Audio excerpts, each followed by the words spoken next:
അങ്ങനെ നമ്മൾ വർത്താനമൊക്കെ പറഞ്ഞ് ഇങ്ങനെ പതുക്കെ ഇവിടെ സ്വിറ്റ്സർലാൻഡിൻ്റെയും ജർമ്മനിയുടെയും ബോർഡർ ആവുകയാണ് കേട്ടോ. എനിക്ക് സത്യം പറഞ്ഞു കഴിഞ്ഞാൽ ഇങ്ങനെ സംസാരിച്ച് നമ്മളങ്ങനെ പൊതുവെ ഒരുപാട് ഇങ്ങനെ സംസാരിക്കാറില്ല. അങ്ങനെ എൻ്റെ തൊണ്ട ഒരു കിച്ച് പോലെ ഇങ്ങനെ വന്നു, ഡ്രൈ ആയിപ്പോയി. ബട്ട് സ്റ്റിൽ ഓക്കെ, നമുക്ക് കണ്ടിന്യൂ ചെയ്യാം. അപ്പം നമ്മളുടെ ജർമ്മനി തീരാൻ വേണ്ടിയിട്ട് പോവാണ്. ഇവിടെ ലോറാഹ് എന്ന് പറഞ്ഞ സ്ഥലത്തിൽ സ്റ്റെറ്റൻ എന്ന് പറഞ്ഞിട്ടൊരു സ്ഥലമാണ് കേട്ടോ. ഇതോടെ നമ്മുടെ ജർമ്മനി തീരാണ്. അതുകൊണ്ട് അവിടെ കാണുന്നതാണ് സ്വിറ്റ്സർലാൻഡ്. സ്വിറ്റ്സർലാൻഡിൽ എപ്പോഴും പണിയാണ് കേട്ടോ. പണി നടക്കുന്ന സ്ഥലത്തിന് ഒരു ജർമ്മനിൽ പറയുന്നത് ബൗസ്റ്റല്ലേ എന്നാണ് കേട്ടോ. അപ്പം നമ്മളുടെ ഇപ്പം ഇതാണ് വരുന്നത്, എന്താണ് സോളെന്ന് വെച്ച് കഴിഞ്ഞാൽ നമ്മളുടെ ഇനി ചെക്ക് പോയിൻ്റാണ് ഇനി അടുത്ത് വരുന്നത്. സോളെന്ന് വെച്ച് കഴിഞ്ഞാൽ ഇവിടെ നമ്മുടെ എന്തുവായിരുന്നു പറയുന്നത്, ഞാൻ സത്യം പറഞ്ഞു കഴിഞ്ഞാൽ മറന്നുപോയി ഗൈസ്, എന്താണെന്ന് ഓർക്കുന്നില്ല, പിന്നെ ഞാൻ പറയാം കേട്ടോ. അപ്പം നമ്മൾ പതുക്കെ ഇതാണ്. അപ്പം നമ്മൾ ജർമ്മനി കഴിഞ്ഞു സ്വിറ്റ്സർലാൻഡിലേക്ക് കയറി. സ്വിറ്റ്സർലാൻഡിൽ കയറി എന്നും പറഞ്ഞത് ആ കാറിൽ നോട്ടിഫിക്കേഷൻ വന്നു. അപ്പം നമ്മളിതാ ഇവിടെ നോക്കി വേണം പോവാൻ. ഇതുവഴി ട്രാമുകൾ പോകുന്നുണ്ട് കേട്ടോ. ട്രാം പോവും. അപ്പം നമ്മൾ ചെക്ക് ചെയ്യണം. ട്രാമിനാണ് മുൻഗണനയുള്ളത്. ട്രാമാണ് നമ്മുടെ അടുത്തൂടെ വരുന്നെങ്കിൽ അതിനെ കടത്തി വിടണം എന്നാണ്. അപ്പം നമ്മളിവിടെ 30-ൻ്റെ സോണാണ് കേട്ടോ. 30-ലേ നമ്മളിവിടെ ഓടിക്കാൻ പാടുള്ളൂ. അപ്പം ഞാൻ 30-ൽ പൊയ്ക്കൊണ്ടിരിക്കുകയാണ്. ഇതാ നിങ്ങൾക്ക് അതിൻ്റെ കൂടെ ട്രാമാണെന്ന് തോന്നുന്നു. ട്രാമാണോ ബസ്സാണോ എന്ന് ശരിക്കും എനിക്ക് കാണുന്നില്ല. അപ്പോൾ ഇതാ ട്രാമാണ്. ഓപ്പോസിറ്റ് സൈഡിൽ കൂടെ ആണ് ട്രാം വരുന്നത്. അപ്പോൾ നിങ്ങൾക്ക് ട്രാം കാണാനുള്ള ഭാഗ്യം ഉണ്ടായി. ഇതാണ്. അപ്പോൾ നമ്മുടെ റോഡിൽ കൂടെയാണ് ഇതും പോകുന്നത്, വണ്ടിയും പോകുന്നത്. റോഡിൽ നിങ്ങൾക്കൊരു ട്രാക്ക് കാണാമല്ലോ, ആ ട്രാക്കിൽ കൂടെയാണ് കേട്ടോ നമ്മുടെ ട്രാം പോയിക്കൊണ്ടിരിക്കുന്നത്. അങ്ങനെ നമ്മൾ പതുക്കെ ഇങ്ങോട്ട് മുമ്പോട്ട് പോവാണ് കേട്ടോ. 50 ആണ് ഇപ്പം ഇതിൽ കൂടെ പോകേണ്ടത്. അപ്പം നമ്മൾ കറക്റ്റ് 50-ൽ നമ്മൾ വണ്ടിയിൽ സ്പീഡ് ലിമിറ്റ് 50-ൽ വെക്കുക. 50-ൽ അധികം കൂടാൻ പാടില്ല, അധികം കുറയാനും പാടില്ല. അപ്പം ഇതൊരു റൗണ്ട് അബൌട്ട് ടേണാണ്, നമുക്ക് മനസ്സിലാവില്ല. ഇവിടെ ട്രാമിൻ്റെ സ്റ്റോപ്പാണ് കേട്ടോ. അപ്പം നമ്മളിങ്ങനെ ചെക്ക് ചെയ്തിട്ട് ഇങ്ങനെ റൗണ്ടാണ്. അപ്പം നമ്മളിങ്ങനെ ഇപ്പുറത്തൂടെ ഇങ്ങനെ കറങ്ങി വേണം പോകാൻ വേണ്ടിയിട്ട്. പിന്നെ ആരെങ്കിലും സീബ്ര ക്രോസിൽ വെയിറ്റ് ചെയ്യുന്നുണ്ടോ നോക്കുക. അവർക്കാണ് മുൻതൂക്കം, അവർ വേണം ആദ്യം പോവാൻ. അവർ കാല് വെച്ചിട്ടുണ്ടെങ്കിൽ നമ്മൾ വണ്ടി നിർത്തുക. അങ്ങനെ ഇതൊക്കെയാണ് നമ്മുടെ സ്വിറ്റ്സർലാൻഡിലെ ബാസലിലോട്ടാണ് നമ്മൾ പോകുന്നത്. ഇവിടെ റേഹൻ എന്ന് പറഞ്ഞിട്ടൊരു സ്ഥലമാണ് കേട്ടോ. ഇവിടെ 40 ബോർഡ് വെച്ചിട്ടുണ്ട്. അപ്പം നമ്മൾ 40-ൻ്റെ ഇതിൽ പോവുക. എപ്പോഴും നമ്മൾ റൂൾസ് കീപ്പ് ചെയ്യുക. അപ്പം നമുക്ക് അധികം ആക്സിഡൻറ്റ്സ് വരാറില്ല. ശരിക്കും പറഞ്ഞു കഴിഞ്ഞാൽ ഗേൾസ് ഡ്രൈവ് ചെയ്യുമ്പം സ്ത്രീകൾ പാനിക്കാവും, അങ്ങനെ ഇങ്ങനെയൊക്കെ ആവും. ബട്ട് അവരെപ്പോഴും റൂൾസ് ആൻഡ് റെഗുലേഷൻസ് നോക്കും. നമ്മളുടെ നാട്ടിലാണെങ്കിലും എവിടെയാണെങ്കിലും 80% ഓഫ് ആക്സിഡൻറ്റ്സ് ഉണ്ടാവുന്നത് മെൻസിനാണ്, മെയിൽസാണ് അതുണ്ടാക്കുന്നത്. അപ്പം ഗേൾസ് പാനിക്കാവുമെങ്കിലും അവരധികം ആക്സിഡൻറ്റ്സ് ഉണ്ടാക്കാതെ മാക്സിമം അങ്ങനെ പോകും. അപ്പം അടുത്ത സിഗ്നൽ കഴിഞ്ഞു. അപ്പം നമ്മൾ ഇനി ഫ്രണ്ടിലോട്ട് പോവാണ്. ഇവിടെ അതുപോലാണ്. നടുക്കെന്ന് വെച്ച് കഴിഞ്ഞാൽ ബസ്സിൻ്റെ സ്റ്റോപ്പാണ്. അപ്പോൾ അതുവഴി നമ്മൾ പോകാൻ പാടില്ല. സൈഡിൽ കൂടെ നമ്മൾ പോകണം. ബസ്സും ട്രാമിൻ്റെയും സ്റ്റോപ്പാണ് റോഡിൻ്റെ നടുക്ക്. അപ്പോൾ നമ്മളിങ്ങനെ ചരിഞ്ഞ് വേണം കയറി പോകാൻ വേണ്ടിയിട്ട്. അങ്ങനെ നമ്മൾ മുമ്പോട്ട് പോവാണ് കേട്ടോ. ഇത്രയും വരണം എനിക്ക് ഷാനെ വിളിക്കാൻ വേണ്ടിയിട്ട്. ഒരു ഹാഫ് ആൻ അവർ ജേർണി ഉണ്ട് നമുക്ക്. ഇന്ന് സത്യം പറഞ്ഞു കഴിഞ്ഞാൽ ഞങ്ങൾ കുറച്ച് നേരത്തെയാണ് തോന്നുന്നു ഇറങ്ങിയിരിക്കുന്നത്. എനിക്ക് വീഡിയോ എടുക്കേണ്ടതുകൊണ്ട് നമുക്ക് എങ്ങനെയാവും, ചിലപ്പം പിള്ളേരൊക്കെ ഇങ്ങനെ അലമ്പിയാൽ നമുക്ക് അറിയില്ലല്ലോ. അതുകൊണ്ട് ഞാൻ ഇച്ചിരി നേരത്തെ വീട്ടിൽ നിന്ന് ഇറങ്ങിയത്. അപ്പം നമ്മൾ അങ്ങനെ പതുക്കെ ഫ്രണ്ടിലോട്ട് ഇങ്ങനെ പൊയ്ക്കൊണ്ടിരിക്കുകയാണ്. ഇവിടുന്ന് പിന്നെ ട്രാം കണ്ടോ സൈഡിലേക്കായി. ഇനിയിപ്പം ഈ റോഡിൽ ട്രാമില്ല. അതുകൊണ്ട് അതിന് പകരം അവർ സൈഡിൽ കൂടെ കണ്ടോ ഈ ഒരു ഗ്രാസിൻ്റെ അകത്തൂടെയാണ് അവരുടെ ഇത്. അപ്പോൾ അവരങ്ങനെ ആയിരിക്കും പോകുന്നത്. ഇനി വല്ല ട്രാമ് വരുവാണെങ്കിൽ നമുക്ക് കാണാം. അങ്ങനെ ഇതാണ് ഗൈസ് സ്വിറ്റ്സർലാൻഡ്. സ്വിറ്റ്സർലാൻഡിന് പലതരത്തിലുള്ള ഫേസ് ഉണ്ട്. സ്വിറ്റ്സർലാൻഡിൽ ഗ്രിൻഡൽവാൾഡൊക്കെ വേറൊരു ലുക്കാണ്, ബാസൽ വേറൊരു ലുക്കാണ്. ഇവിടെ ഫുൾ വലിയ വലിയ കമ്പനികളും ഫാർമസിയുടെ കമ്പനികളും പിന്നെ കുറേയൊക്കെ ഇങ്ങനെ പല പല ഇൻ്റർനാഷണൽ ബാങ്ക് ഡീലിങ്സും അങ്ങനെയൊക്കെ ഉള്ള കാര്യങ്ങളാണ് ബാസലിൽ കൂടുതലും. അപ്പം ഇവിടുത്തെ പ്രകൃതി ഭംഗി ഇങ്ങനെയാണ്. ഫുൾ കുറേ മീൻസ് എന്താ ഇങ്ങനത്തെ മോഡൽ ഹൗസ്, ഇത് ഒരുപാട് പഴകിയ ഹൗസുകളും അങ്ങനത്തെ ഒക്കെ ഉള്ളതാണ് കേട്ടോ. ബട്ട് സ്റ്റിൽ നമുക്ക് സാലറി ഹൈ ആണെങ്കിലും എന്തുകൊണ്ട് ഷാൻ കാറും കൊണ്ട് പോകുന്നില്ല? ചില ദിവസം കാറും കൊണ്ട് പോകും കേട്ടോ. അപ്പം നമ്മൾ ഡേ ടൈമിൽ സ്വിറ്റ്സർലാൻഡിൽ പാർക്ക് ചെയ്യണമെങ്കിൽ 20 ഫ്രാങ്കാണ് കേട്ടോ. അപ്പം സംടൈംസ് നമുക്ക് കിട്ടുന്ന സാലറി അത് മീൻസ് എന്താ സാലറി ഹൈ ആണെന്ന് പറഞ്ഞാലും ഇവിടെ പല കാര്യങ്ങൾക്കും ഭയങ്കര റേറ്റാണ്. അതിപ്പം സാധനങ്ങൾക്കാണെങ്കിലും ഭയങ്കര പൈസയാണ്. അതുപോലെ തന്നെ കാർ പാർക്കിങ്ങിൻ്റെ ചാർജും ഭയങ്കര റേറ്റ് കൂടുതലാണ്. എല്ലാ കാര്യത്തിലും അവർ ബെസ്റ്റ് ക്വാളിറ്റി തരുന്നുണ്ട്. ബട്ട് അതിനനുസരിച്ച് അവർ നമ്മൾക്ക് മീൻസ് എന്താ അത്രയും നമ്മുടെ എന്താണ് ലിവിങ് കോസ്റ്റ് കൂടുതലാണ് ഇവിടെ. വീടൊക്കെ റെൻറ്റിനാണെങ്കിലും ഒക്കെ ഭയങ്കര റേറ്റാണ്. ഞങ്ങൾ സ്റ്റിൽ എന്തുകൊണ്ട് ജർമ്മനിയിൽ നിന്ന് മാറുന്നില്ല എന്ന് വെച്ച് കഴിഞ്ഞാൽ നമ്മൾ സ്വിറ്റ്സർലാൻഡിൽ വർക്ക് ചെയ്തിട്ട് നമ്മൾ 2 പേര് 100% വർക്ക് ചെയ്തില്ലെങ്കിൽ ഭയങ്കരമായിട്ട് നമ്മൾ ടൈറ്റ് ആവും. അപ്പം എന്നെ സംബന്ധിച്ച് 100% വർക്ക് ചെയ്യാൻ പറ്റില്ല, കാരണം കുട്ടികളെ നോക്കാൻ വേറെ ആരുമില്ല. പിന്നെന്ന് വെച്ച് കഴിഞ്ഞാൽ നിങ്ങൾ ഉദ്ദേശിക്കുന്ന ഈ ഡേ കെയറും അങ്ങനത്തെയൊക്കെ ഉള്ളൊരു കാര്യം അതൊരു ബുൾഷിറ്റാണെന്ന് എനിക്ക് തോന്നാറുള്ളൂ. എന്താണ് ഇപ്പം ഞാൻ വർക്ക് ചെയ്യാൻ പോവുകയാണെന്ന് വിചാരിച്ചു, ഇപ്പോൾ ഒരു 50% വർക്ക് ചെയ്യാൻ പോവുകയാണെന്ന് വിചാരിച്ചു, ആ പൈസ കൊണ്ടുവന്ന് ആ ഡേ കെയർ കൊടുക്കാനുള്ളതേ ഉള്ളൂ 2 പിള്ളേർക്കും കൂടി.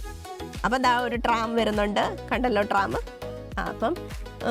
അപ്പം ഞാൻ അതിൽ വിശ്വസിക്കുന്നില്ല. അപ്പം എന്തായാലും വീട്ടിലിരുന്ന് സ്വന്തം മക്കൾക്ക് കുറച്ച് ഫുഡും വെച്ച് കൊടുത്ത് നമ്മളല്ലാണ്ട് സാലറിക്ക് മീൻസ് എന്താ ജോലിക്ക് പോയില്ലെങ്കിലും നമുക്ക് ആ പൈസ എന്തിനാണ് നമ്മൾ ആ പൈസ കൊണ്ടൊന്ന് വല്ലവനും കൊടുക്കുന്നത്? പിന്നെ നിങ്ങൾ വിചാരിക്കുന്ന പോലെ അല്ല ഇവിടെ.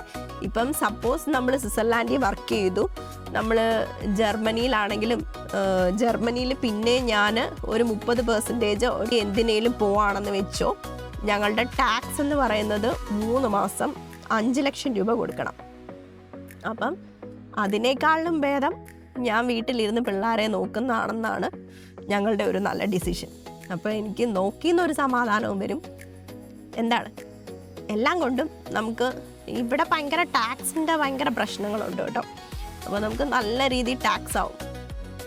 അതുകൊണ്ടാണ് നമ്മൾ മെയിനായിട്ട് ജോബ് ഞാൻ പ്രിഫർ ചെയ്യാതെ മക്കളെ നോക്കുന്നത്.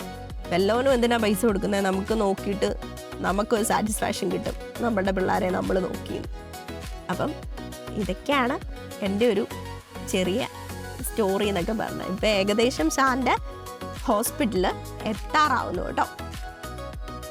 അപ്പം ഇത് കഴിഞ്ഞ് കഴിഞ്ഞാൽ ശരിക്കും പറഞ്ഞു കഴിഞ്ഞാൽ നമ്മുടെ ബാസൽ ടൗണിലേക്കാണ് നമ്മൾ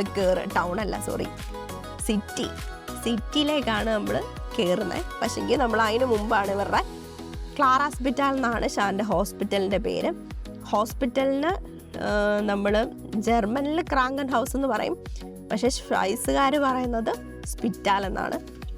അപ്പം പതുക്കെ ആ വൈറ്റ് കാർ വന്നിടത്തോട്ടാണ് നമ്മൾ ടേൺ ചെയ്യേണ്ടത്. അപ്പം ഞാൻ പതുക്കെ ടേൺ ചെയ്യാൻ വേണ്ടിയിട്ട് പോവാണ്. ക്ലാറാസ്പിറ്റാലിൽ നിന്ന് ബോർഡുണ്ട്. അപ്പോൾ നമ്മൾ പതുക്കെ ക്ലാറാസ്പിറ്റാലിൻ്റെ വഴിയിലേക്ക് പോവാണ്. ഇത് ഒരു 30ൻ്റെ സോണാണ് കേട്ടോ. 2 സൈഡിലും വണ്ടി പാർക്ക് ചെയ്തേക്കാണ്. അപ്പോൾ നമ്മൾ ഒരു ഉദ്ദേശം വെച്ചൊരു കെയർഫുള്ളായിട്ട് അങ്ങ് പോവുക. ഓപ്പോസിറ്റിൽ നിന്ന് വണ്ടി വരുന്നുണ്ട്, പക്ഷേങ്കിൽ അവരൊന്നെങ്കിൽ അവിടെ വെയിറ്റ് ചെയ്യും, അല്ലെങ്കിൽ അപ്പുറത്തോടെ ഒരു റോഡുണ്ട്, അതുവഴി അങ്ങ് പോകും. അപ്പോൾ നമ്മൾ ഹോസ്പിറ്റലിൻ്റെ അടുത്തെത്തി. ഇനി നമ്മൾ 2 സൈഡിലേക്ക് നോക്കാം, ഇവിടേക്ക് നോക്കാം, അവിടേക്ക് നോക്കാം. അപ്പോൾ അവിടെ നിന്നും വണ്ടിയൊന്നും വരുന്നില്ല. അപ്പോൾ നമ്മൾ പതുക്കെ, ഇവിടെ പാർക്ക് ചെയ്യാൻ പാടില്ല, പിന്നെ ഞാനും കൂടി ഇവിടെ ഇരിക്കുന്നുണ്ടായത് കൊണ്ട് ഇതാണ് അപ്പം ഷാൻ്റെ ഹോസ്പിറ്റൽ എന്ന് പറയുന്നത്.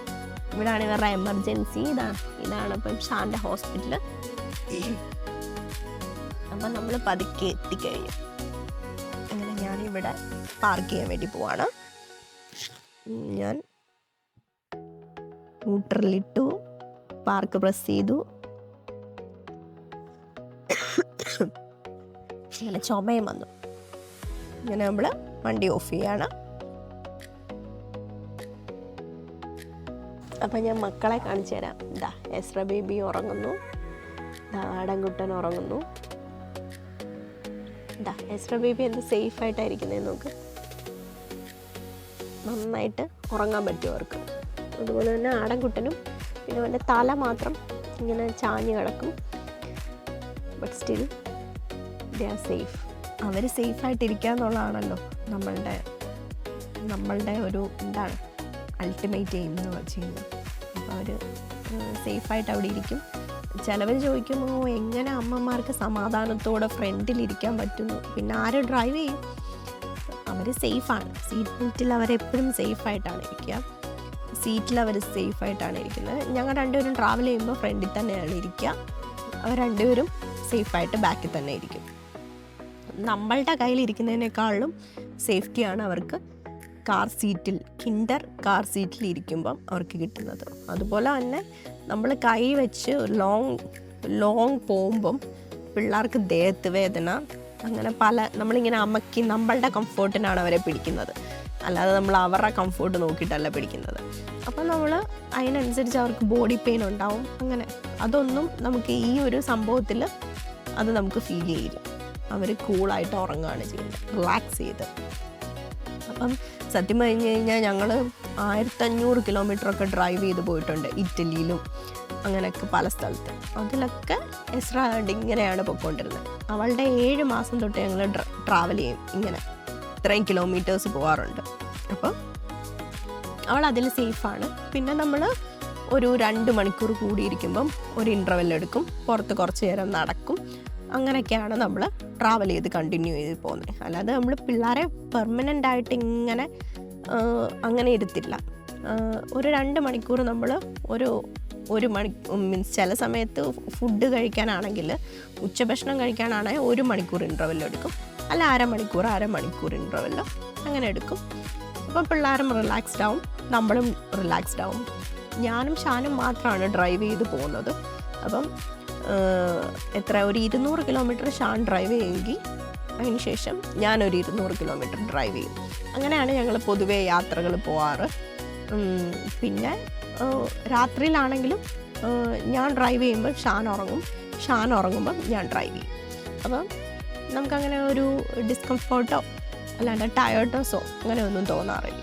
ഉറക്കം ഫീൽ ചെയ്ത് കഴിഞ്ഞാൽ അപ്പം നമ്മൾ വണ്ടി സ്റ്റോപ്പ് ചെയ്ത് ഉറങ്ങിയിരിക്കും. അങ്ങനെ പിന്നെ നമ്മൾ ട്രാവൽ ചെയ്ത് പോകുമ്പം ഞങ്ങൾ ഇത്രയും പൈസ കൊടുത്ത് പോയതാണ്, അതുകൊണ്ട് എനിക്കിത് മുഴുവൻ കണ്ടു തീർക്കണം, അങ്ങനത്തെ ഒരു മെൻറ്റാലിറ്റി ഉള്ള ആൾക്കാരാണ് നമ്മൾ. വെക്കേഷൻ എന്ന് പറയുന്നത് നമ്മൾ റിലാക്സ് ചെയ്യാനുള്ളതാണ്. അതല്ലാണ്ട് വെക്കേഷൻ തന്നെ നമ്മൾ സ്ട്രെസ്ഫുള്ളാക്കിയാൽ അവിടെ കണ്ടു തീർക്കണം, ഇവിടെ കണ്ടു തീർക്കണം, നെക്സ്റ്റ് ടൈം വേണമെങ്കിൽ കണ്ടു തീർക്കാം, നോ പ്രോബ്ലം. നമ്മൾ റിലാക്സ് ചെയ്യുക, നമ്മൾ കംഫർട്ടബിളായിട്ട് യാത്ര ചെയ്യുക, അത്രയും നമ്മൾ വിചാരിക്കുന്നുള്ളൂ. അല്ലാണ്ട് ഇതിനെ കോംപ്ലിക്കേറ്റഡ് ആക്കാറില്ല ഞങ്ങളാരും. അതുകൊണ്ട് സത്യം പറഞ്ഞു കഴിഞ്ഞാൽ ഞങ്ങൾക്ക് ആരുടെയും കൂടെ ട്രിപ്പ് പോകാനും പറ്റില്ല. ചിലവരുണ്ടല്ലോ, ഓ മൈ ഗോഡ്, നമുക്ക് നമുക്ക് ഇവിടെയൊക്കെ ഇന്ന് തീർത്താൽ മാത്രമേ നാളെ അവിടെ പോയി അത് കാണാൻ പറ്റൂ. അങ്ങനെയൊന്നുമില്ല. നമ്മളെ സംബന്ധിച്ച് അങ്ങനെ ഒരു പ്രശ്നമേ അല്ല. ആ സാധനമൊക്കെ അവിടെയുണ്ട്, പിന്നെ നമ്മൾ പോകും. ഞങ്ങൾക്ക് അങ്ങനെ ഒരു പ്രശ്നമേ ഇല്ല. അപ്പം നമ്മൾ റിലാക്സ്ഡ് ആയിട്ടുള്ള ആൾക്കാരാണ് പൊതുവേ. ഞങ്ങളിപ്പം ഒരു 5 ദിവസം ട്രിപ്പ് പോവുകയാണെങ്കിൽ ഈ 5ാമത്തേൻ്റെ നടുക്കത്തെ ദിവസം ഞങ്ങളൊരു ഫുൾ ഡേ ഓഫാണ്. നമ്മൾ ജസ്റ്റ് ഫുഡ് കഴിക്കും, കിടക്കും, ഉറങ്ങും. പിന്നെ ഇച്ചിരി കൂടെ വൈകിട്ടൊക്കെ ആകുമ്പോൾ ഒന്ന് ജസ്റ്റ് ഇറങ്ങി നടക്കും. അത്ര ഒരു ദിവസം നമുക്ക് കംപ്ലീറ്റ് റെസ്റ്റാണ്. No driving, nothing. We just sleep, relax, bath, പിന്നെ അങ്ങനെ ഫൺ ഡൺ കഴിഞ്ഞു. ആ ഒരു ദിവസം ഫുൾ റിലാക്സേഷന് വേണ്ടിയിട്ടുള്ളതാണ്. നമ്മളങ്ങനെ എന്തിനാണ് ഒരുപാട് സ്ട്രെസ്സ് കൊടുത്ത് നമ്മൾ വെക്കേഷൻ എന്ന് പറഞ്ഞ് നടന്നിട്ട് കാര്യമില്ല. വെക്കേഷൻ എന്ന് വെച്ച് കഴിഞ്ഞാൽ ചില്ലായി റിലാക്സ് ചെയ്യാൻ വേണ്ടിയിട്ടുള്ളതാണ്. അപ്പോൾ നമ്മൾ ഇപ്പം എത്ര മണിയായെന്ന് ചോദിച്ചു കഴിഞ്ഞ് കഴിഞ്ഞാൽ ടൈം കാണിക്കാം. മണിയായി. അപ്പോൾ ഞാൻ 11 മണിയായി ഇവിടെ എത്തി, വെയിറ്റ് ചെയ്യാണ്. 11 മണിക്ക് ഒരിക്കലും ഒരു സ്റ്റാഫ് നേഴ്സിന് ഇറങ്ങാൻ പറ്റില്ല.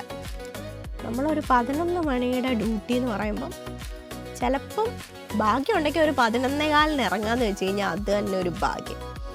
പിന്നെ അങ്ങോട്ട് നിർഭാഗ്യം എന്നൊക്കെ പറഞ്ഞു കഴിഞ്ഞാൽ 11 മണിക്കുടെ ഡ്യൂട്ടിക്ക് 12:30 ഇറങ്ങാൻ പറ്റും നമുക്ക്. പല സമയം ഞാനൊക്കെ നൈറ്റ് ഡ്യൂട്ടി ചെയ്ത് ഒരു 7 o'clock ആവുകയാണ് ഞാൻ നൈറ്റ് ഡ്യൂട്ടി തീരാന്ന് വെച്ചോ. ബട്ടിൽ ഞാൻ 10 o'clock വരെ അവിടെ നിന്ന് ചെയ്യേണ്ട അവസ്ഥ എനിക്ക് വന്നിട്ടുണ്ട്. കാരണം എൻ്റെ 2 patient same day code blue അടിച്ചു. അപ്പം ഞാൻ എന്ത് ചെയ്യും? ഇട്ടിട്ട് പോകാൻ പറ്റില്ല. അപ്പം നമ്മൾക്ക് സത്യം പറഞ്ഞാൽ നേഴ്സുമാർക്ക് ഇച്ചിരി മനസാക്ഷി കൂടിപ്പോയതും ഒരു പ്രശ്നമാണെന്ന് എനിക്ക് ചില സമയത്ത് തോന്നാറുണ്ട്. അപ്പം നമ്മുടെ ഷാൻ വരുന്നുണ്ട്. അപ്പം വരികയാണ് കേട്ടോ. ഷാന് എൻട്രിയാണ്. ലോക്ക് മാറ്റി കൊടുക്കുന്നു. ഹായ് ഷാനി, എങ്ങനെ ഉണ്ടായിരുന്നു ഡ്യൂട്ടി? ഡ്യൂട്ടി കുഴപ്പമില്ല. നാളെ എന്താണ്? നാളെ മോർണിംഗ് മേബി ആണോ? ഓക്കെ, അപ്പം നമുക്ക് യാത്ര സ്റ്റാർട്ട് ചെയ്യാം. അപ്പം ഇന്ന് ഷാൻ എന്തോ ഒരു ഭാഗ്യത്തിന് നേരത്തെ വന്നു. അപ്പം സമയം എത്രയെന്നും കൂടെ ഞാൻ കാണിക്കാം. ആദ്യമായിട്ടാണ് കേട്ടോ 11:04 ഇറങ്ങി വന്നേക്കുന്നത്. അല്ലെങ്കിൽ എന്നും ലേറ്റ് ആയിരുന്നു. ബട്ട് സ്റ്റിൽ ഇന്ന് നന്നായിട്ട് നേരത്തെ ഇറങ്ങിയിട്ടുണ്ട്. നമ്മൾ എടുക്കാൻ വന്ന സാധനത്തിനെ എടുത്തു. നമ്മൾ കാറ് റിവേഴ്സ് ഇടുകയാണ്. ലൈറ്റ് എല്ലാം ഓഫ് ചെയ്യാണ്. ഓക്കെ, നമ്മൾ പതുക്കെ റിവേഴ്സ് ഇട്ട് ആൾക്കാരൊക്കെ ജോലി കഴിഞ്ഞ് പോവാണ്.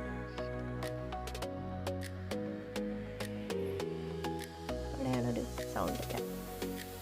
സ്വിറ്റ്സർലാൻഡിലെ ഒരു വർക്കിംഗ് പാറ്റേൺ ഇങ്ങനെയാണ് കേട്ടോ. നമ്മൾ എല്ല് മുറുകെ പണിയെടുത്താൽ നമുക്ക് ആവോളം കിട്ടും എന്ന് പറഞ്ഞ സെറ്റപ്പാണ്. അപ്പോൾ നമ്മൾ തിരിച്ചു പോവാണ് കേട്ടോ. നമ്മൾ ഇതുവഴിയാണ് ബാസലിൽ കൂടെ പോകണോ അതോ റേഹനിൽ കൂടെ? അപ്പം നമുക്ക് ബാസൽ ടൗണും കൂടെ നിങ്ങളെ ഞാൻ കാണിച്ചു തരാം. റെയിൽവേ സ്റ്റേഷനും ഒക്കെ ഒന്ന് കാണിക്കാം കേട്ടോ. ഞാൻ വന്ന വഴിയുടെ ഓപ്പോസിറ്റ് സൈഡിൽ കൂടെ ഇനി നമ്മൾ പോവാം. അവിടെയാണ് ട്രാം സ്റ്റേഷനും ഒക്കെ ഉള്ളത്. അപ്പോൾ നമ്മൾ ഇങ്ങോട്ട് ഇൻഡിക്കേറ്റർ ഇടുന്നു. 2 സൈഡിലും നോക്കുന്നു, വണ്ടികളൊന്നും ഇല്ല എന്ന് ഉറപ്പ് വരുത്തിയതിന് ശേഷം നമ്മൾ അങ്ങോട്ട് പോവാണ്. അപ്പോൾ ബാസൽ ടൗണിലേക്കാണ് നമ്മൾ പോകുന്നത്. ഇനി എന്നെ കാണിക്കണ്ട. ഇനി എനിക്ക് ക്യാമറമാനെ കിട്ടി ഗൈസ്. അപ്പം ഇനിയും പ്രശ്നമില്ല. നമ്മൾ സിഗ്നലൊക്കെ നോക്കി ഇങ്ങനെ പൊയ്ക്കൊണ്ടിരിക്കുകയാണ്. കണ്ടോ, ആൾക്കാർ കണ്ടോ, ഡ്യൂട്ടി കഴിഞ്ഞിട്ട് സൈക്കിളിൽ പോകുന്നുണ്ട്, നടന്നു പോകുന്നുണ്ട്. പിന്നെ ഇവിടെ ക്ലാര ഹോസ്പിറ്റലിലായതുകൊണ്ടാണ് 11 മണി വരെ ഡ്യൂട്ടി. യൂണിവേഴ്സിറ്റി ക്ലിനിക് എന്ന് പറഞ്ഞ ഹോസ്പിറ്റലിൽ 12 മണി വരെയാണ് കേട്ടോ ഡ്യൂട്ടി. അടുത്ത സിഗ്നൽ നമുക്ക് റെഡ് കിട്ടി. അപ്പം നമ്മളിവിടെ വെയിറ്റ് ചെയ്യുക. ഇവിടെയാണ് ട്രാം സ്റ്റേഷൻ ഉള്ളത്. ട്രാം സ്റ്റേഷന്, റെയിൽവേ സ്റ്റേഷന്. പിന്നെ അഞ്ചപ്പാറ എന്ന് പറഞ്ഞിട്ടൊരു കണ്ടോ, ഇങ്ങോട്ട് നോക്ക് ഷാനി, ഇങ്ങോട്ട് കാണിക്കൂ ക്യാമറാമാൻ. റെസ്റ്റോറൻ്റ് ഉണ്ട്. അതൊരു ചെട്ടിനാട് റെസ്റ്റോറൻ്റാണ് കേട്ടോ. ഫുഡ് എങ്ങനെയുണ്ടെന്ന് വെച്ച് കഴിഞ്ഞാൽ വലിയ രസമൊന്നുമില്ല. ബട്ട് വല്ലപ്പോഴും ഒരു നൊസ്റ്റാൾജിയോ ഒരു മിസ്സിങ്ങോ വരുമ്പം കയറി കഴിക്കാം, അത്ര തന്നെ. വലിയ രസമൊന്നുമില്ല. അത് നമ്മുടെ സൗത്ത് ഇന്ത്യൻ റെസ്റ്റോറൻ്റാണ്. ഇവിടെ കുറവാണ് south Indian restaurant. Full north Indian റെസ്റ്റോറൻ്റാണ് കൂടുതലും. അപ്പം അതാണ് നമ്മുടെ റെസ്റ്റോറൻറ്റ്. അപ്പോൾ ഇതാണ് നമ്മുടെ ബാസലിലെ റെയിൽവേ സ്റ്റേഷൻ്റെ സ്ഥലം ഇവിടെയാണ് കേട്ടോ. നമ്മൾ വെയിറ്റ് ചെയ്യാണ് നമ്മുടെ സിഗ്നൽ വീഴാൻ വേണ്ടിയിട്ട്.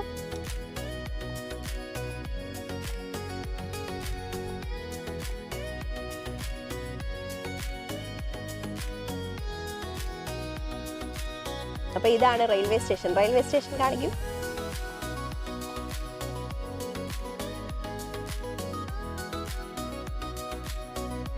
ബാദിഷ ബാൻഹോഫ് ആണത്.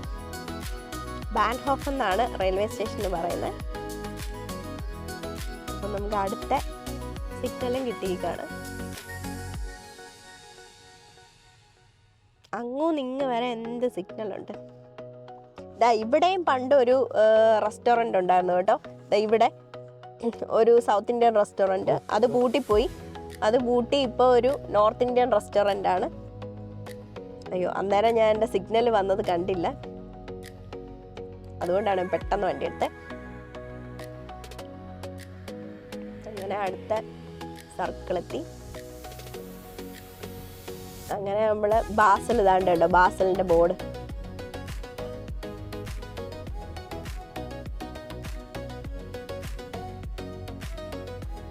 ഇപ്പം അടുത്ത സിഗ്നല് ഡൈനി അങ്ങോട്ടാണ്. നമ്മുടെ ലോറാഹ് വൈലംബ്രെയിൻ ഡി എന്ന് എഴുതിയിരിക്കുന്നത് ഡോയ്ച്ച്ലാൻഡ് ആണ് കേട്ടോ. ഡോയ്ച്ച്ലാൻഡ് എന്ന് വെച്ചാൽ ജർമ്മനി. അപ്പോൾ നമ്മളിനി അങ്ങോട്ടാണ് പോകേണ്ടത്, ആ സൈഡിലോട്ട് അങ്ങോട്ട്.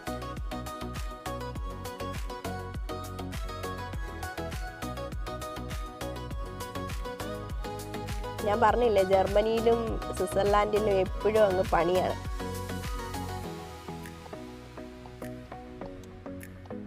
ഇവിടെ എത്രയോ വർഷങ്ങളായിട്ട്, ഇത് എപ്പോഴാണ് പണി തുടങ്ങിയത്? 2023 അല്ലേ? 2023 പണി തുടങ്ങിയതാ. ഇതുവരെ ഇവിടുത്തെ പണി കഴിഞ്ഞിട്ടില്ല.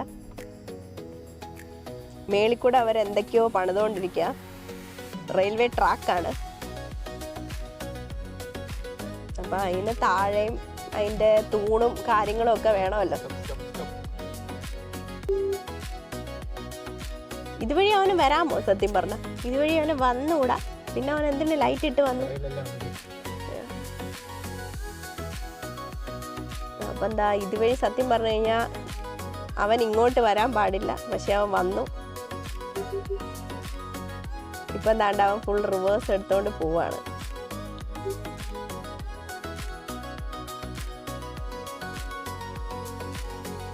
എന്ത് ചെയ്യാൻ പറ്റും? അവൻ ആരും ഇല്ലെന്നും പറഞ്ഞ് വന്നാന്ന് തോന്നുന്നു, അറിയാഞ്ഞിട്ട് അല്ലേ? എന്നിട്ട് എന്നെ അവിടുന്ന് ലൈറ്റ് ഇട്ട് കാണിച്ചു.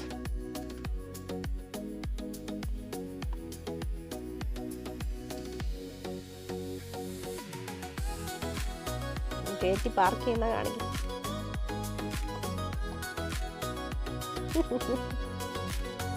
അവനവിടെ ഇത് ചെയ്യേണ്ട വന്നു. അങ്ങനെ നമ്മൾ തിരിച്ച് യാത്ര ചെയ്തുകൊണ്ട് പോവാ.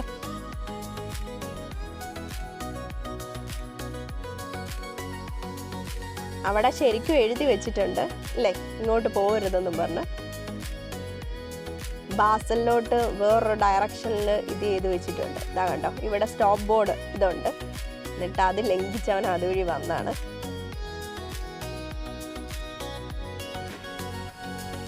ഇവിടുന്ന് അങ്ങോട്ടാണ് ബാസലിലേക്ക് പോകേണ്ടവർക്ക് വഴി തിരിച്ചു വിട്ടേക്കുന്നത്. പക്ഷെ പുള്ളിക്കാരൻ ഓവർ സ്മാർട്ട് ചെയ്താന്ന് തോന്നുന്നു, അതോ അറിയാത്തയാണോന്നും എനിക്കറിയില്ല. ഇനി അടുത്ത ബോർഡറാണ് ഇത്. സ്വിറ്റ്സർലാൻഡിൻ്റെയും ജർമ്മനിയുടെയും ബോർഡറാണ്. അപ്പം ഈ ബോർഡറിൽ വണ്ടി കിടക്കുന്നുണ്ട് പോലീസിൻ്റെ. അപ്പം നമ്മൾ അടുത്ത ബോർഡറും കടന്നു. ഇനി അടുത്ത, ഇതിപ്പം സ്വിറ്റ്സർലാൻഡിൻ്റെ ആയിരുന്നു, ഇനിയിപ്പോൾ ജർമ്മനിയുടെ ഇതിലേക്ക് നമ്മൾ കയറാൻ പോവാണ്.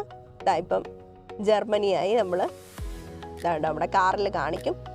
അയ്യോ ഷാനി, നമ്മൾ സോളിന് എന്തുവായിരുന്നു പറയുന്നത്? അത് തന്നെ, കസ്റ്റംസ്. കസ്റ്റംസ് എന്ന് പറഞ്ഞൊരു വേർഡാണ് ഞാൻ മറന്നുപോയത്. ഇത്രയും നേരം ഞാൻ ആലോചിച്ചുകൊണ്ടിരുന്നത്.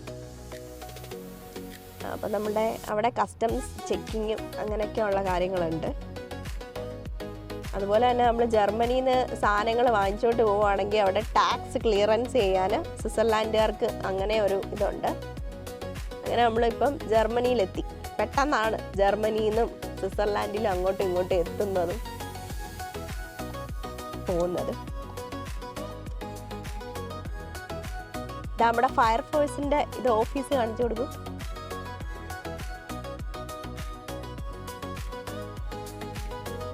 നമ്മുടെ നാട്ടിലെ പോലെ ഒരു ഫയർഫോഴ്സ് 2 ഫയർഫോഴ്സിൻ്റെ ട്രക്ക് മാത്രമല്ല, ഇവിടെ ഇഷ്ടംപോലെ ട്രക്കുകളുണ്ട്. അതുപോലെ തന്നെ നമുക്ക് നമ്മളുടെ മിസ്റ്റേക്ക് കാരണമാണ് എന്തെങ്കിലും പറ്റിപ്പോയെങ്കിൽ നമ്മൾ അങ്ങോട്ട് അതിന് പൈസ ഈടാക്കും കേട്ടോ. ഞാൻ പറഞ്ഞിട്ടില്ലേ, പണ്ട് മോക്ക് 10 ദിവസമായി കഴിഞ്ഞപ്പം ഞങ്ങളുടെ ഡോർ അടഞ്ഞു പോയി. മോനാണെങ്കിൽ കീ എടുക്കാണ്ട് നമ്മളിപ്പോൾ വൺസ് കീ ഇല്ലാണ്ട് പുറത്തിറങ്ങിയിട്ട് നമുക്ക് അകത്ത് കയറാൻ പറ്റത്തില്ല. കീ ഉണ്ടെങ്കിൽ മാത്രമേ അകത്ത് കയറാൻ പറ്റൂ. അപ്പം മോൻ അറിയാണ്ട് ഡോർ അടച്ചു പോയി. അപ്പം ഞാനും മോനും പുറത്തായിരുന്നു. അപ്പം നമ്മൾ അന്നേരം ഫയർഫോഴ്സിനെ വിളിച്ചിട്ടുണ്ടായിരുന്നു. അന്നേരം ഫയർഫോഴ്സ് നമ്മളുടെ കയ്യിൽ നിന്ന് ഫൈൻ ഈടാക്കിയത്, ഫൈനല്ല അവരുടെ പേയ്മെൻറ്റ് ഈടാക്കിയതെന്ന് വെച്ച് കഴിഞ്ഞാൽ 40,000 ഇന്ത്യൻ റുപ്പീസായിരുന്നു. അങ്ങനെ അതോടെ നമ്മൾ പിന്നെ കീ പുറത്തും എവിടെയൊക്കെ പാത്ത് വെക്കാൻ വേണ്ടിയിട്ട് ട്രൈ ചെയ്തു. അതുവരെ നമ്മൾ എങ്ങും പുറത്തൊന്നും കീ ഒന്നും വെക്കത്തില്ലായിരുന്നു. പക്ഷെ അതോടെ പഠിച്ചു. മോൾ 1 മണിക്കൂർ, കുഞ്ഞു മോൾ 1 മണിക്കൂർ നമ്മളുടെ ബെഡിൽ ഒറ്റയ്ക്ക് ഇരുന്നു. അതിൻ്റെ വീഡിയോ എൻ്റെ കയ്യിലുണ്ട്. നിങ്ങൾക്ക് താല്പര്യമുള്ളവർ പറഞ്ഞാൽ അത് ഞാൻ ഇത് ചെയ്യാം, വീഡിയോ വേണമെങ്കിൽ അപ്ലോഡ് ചെയ്തേക്കാം. അപ്പം നമ്മളുടെ യാത്ര ഇങ്ങനെ മുമ്പോട്ട് പോയിക്കൊണ്ടിരിക്കുകയാണ്. അപ്പം നമ്മൾ പതുക്കെ വീട്ടിലെത്തുമ്പം ബാക്കി ക്ലിപ്സ് നമ്മൾ ആഡ് ചെയ്യാം.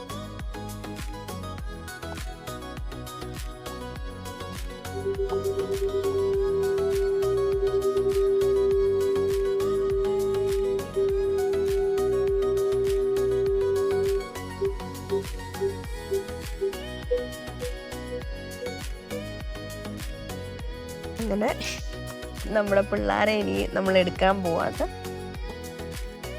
ഒരാൾ മ്യൂസിക് സെറ്റ് വെച്ച് ഉറങ്ങുന്നുണ്ട്, ഹെഡ്സെറ്റ്. വേറൊരാളല്ലാതെ കിടന്നുറങ്ങുന്നുണ്ട്. ഇപ്പം നമ്മൾ ഗരാശയിലേക്ക് കാറ് പാർക്ക് ചെയ്ത് കഴിഞ്ഞു. എസ്ട്ര ബേബി അപ്പം തന്നെ എണീക്കും നമ്മൾ വിളിക്കുമ്പോൾ തന്നെ. ഞാൻ എസ്രേനെ എടുക്കാൻ വേണ്ടിയിട്ട് പോവാണ്. Mama, hi mama.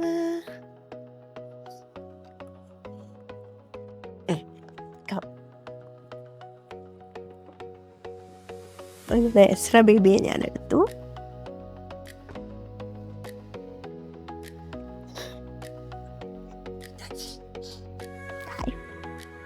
ഹായ്. അങ്ങനെ ഡീപ്പ് സ്ലീപ്പിലാണ് ആടം.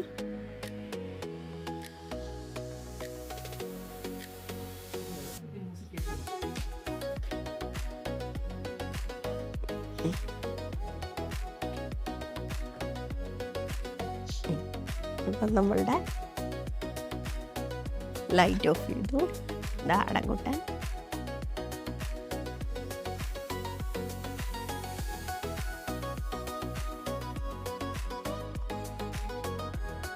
ഇതൊക്കെ നമ്മളുടെ നെയ്ബേഴ്സിൻ്റെ, ഈ വീട്ടിൽ നമ്മൾ 3 ഫാമിലിയാണ് താമസിക്കുന്നത്. അവരുടെ എല്ലാവരുടെയും വണ്ടി കേട്ടോ. കണ്ടില്ലേ, 3 സെറ്റുള്ള പെട്ടികൾ. അങ്ങനെ ആടൻകുട്ടനെ ഷാൻ കയ്യിൽ വെച്ചേക്കാണ്. ഞാൻ കീ ഇടാൻ പോവാണ്. നമ്മളുടെ വീഡിയോ ഇഷ്ടപ്പെട്ടു എന്ന് വിശ്വസിക്കുന്നു. അപ്പോൾ താങ്ക് യു ഗായ്സ്, ബൈ. അപ്പം നെക്സ്റ്റ് ഒരു വീഡിയോ വരുന്നിടം വരെ നമുക്ക് വീണ്ടും കാണാം. ബൈ. അപ്പം നമ്മൾ വീട്ടിലേക്ക് പോവാണ്.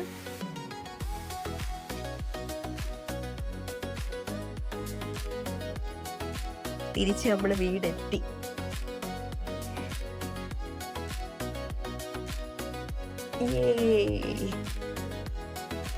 ഹോം.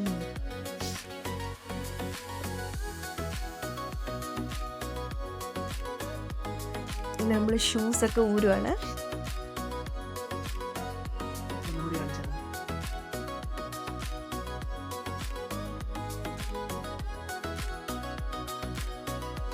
ഷൂ ഊരി വെക്കൂരെല്ലാരും.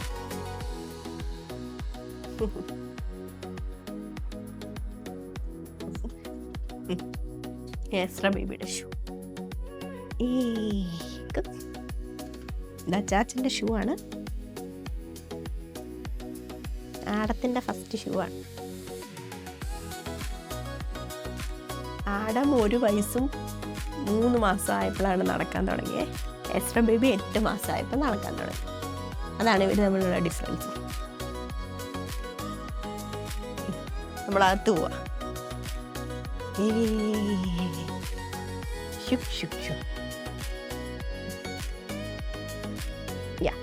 അമ്മ ഇവിടെ കിടന്നോ.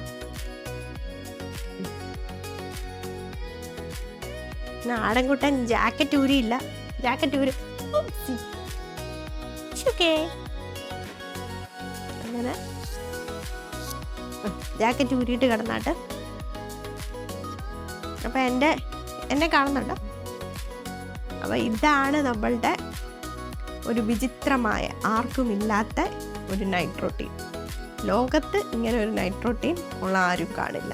അപ്പോൾ നമ്മൾ വീട്ടിലെത്തിയപ്പോൾ ഏകദേശം 11:30 എത്രയായി ഷാനി? 11:45. 11:30 11:45. അപ്പോൾ ഇതാണ് നമ്മുടെ പിള്ളേർ. ഇന്ന് നമ്മൾ നേരത്തെ എത്തിയതാണ്. എന്നും നമ്മൾ ലേറ്റായിട്ടാണ് എത്തുന്നത്. അപ്പം ഇനി ഇവരെ ഒന്ന് സെറ്റ് ചെയ്ത് മോക്ക് പാലെടുത്തിട്ട് ഞാനും മോളും എൻ്റെ ബെഡിൽ പോവും. ആടൻകുട്ടൻ ഓൾറെഡി ഉറങ്ങി. ഇവിടെയാണ് ആടൻകുട്ടൻ ഉറങ്ങുന്നത്.